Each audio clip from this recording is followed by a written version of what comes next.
Adapun raja-raja atau penguasa Sumenep yang pernah bersemedi, di antaranya Potrekoneng.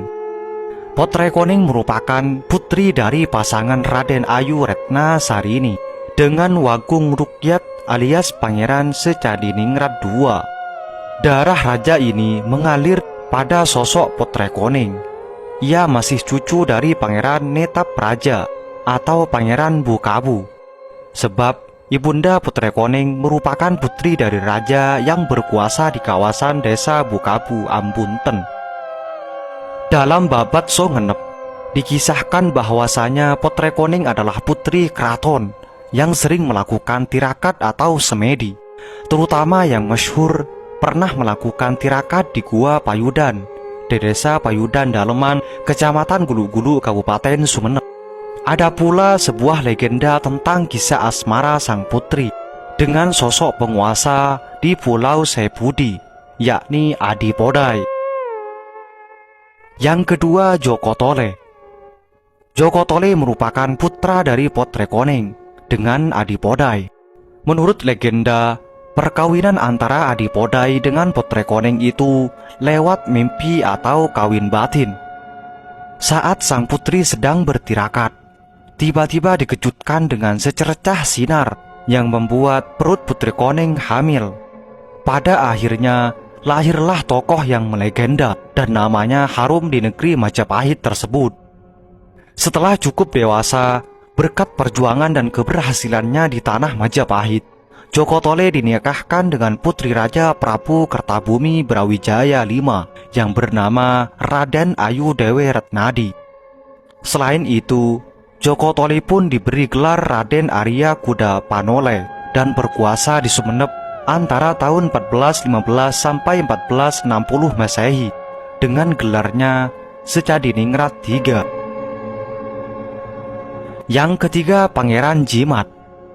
Pangeran Jimat merupakan raja atau penguasa Sumenep yang berkuasa pada tahun 1721 sampai 1744 Masehi. Pangeran Jimat memiliki nama asli Raden Ahmad. Pusat keratonnya terletak di Karangtoroy, Kabupaten Sumenep. Beliau merupakan penguasa Sumenep yang ke-27. Pangeran Jimat adalah putra dari Pangeran Rama dari hasil perkawinannya dengan Raden Ayu Gumbrek, putri dari Pangeran Panji Pulang Jiwa. Pangeran Jimat menggantikan sang mertua yang telah berpulang ke rahmatullah. Yang keempat, Kek Lesap. Kek Lesap disebut-sebut sebagai salah satu pemuda sakti dari Pulau Madura Barat di abad ke-18 Masehi yang membuat sejarah berbalut legenda atau bisa saja sebaliknya. Kek Lesap meninggalkan kota Bangkalan pada tengah malam dan menuju ke arah timur, hingga akhirnya ia sampai di Gua Gunung Payudan di Sumenep. Di gua itulah ia bertapa untuk beberapa bulan lamanya. Kek Lesap berkuasa di Sumenep antara tahun 1749 sampai 1750 Masehi. Pada saat itu, keraton masih berada di Karangtoroy. Kemudian oleh Raden Tirtanegara, keraton Sumenep diserang kembali, sehingga terjadi perang tanding antara Raden Tirtanegara dengan Raden Buka di halaman keraton.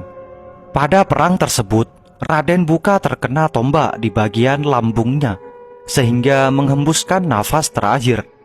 Sementara itu, sisa prajurit Raden Buka yang masih hidup melarikan diri ke Kabupaten Pamekasan untuk memberitahu kepada Kek Lesap bahwa Kabupaten Sumenep telah direbut kembali oleh Raden Tirtanegara. Yang kelima, Bindara Saud.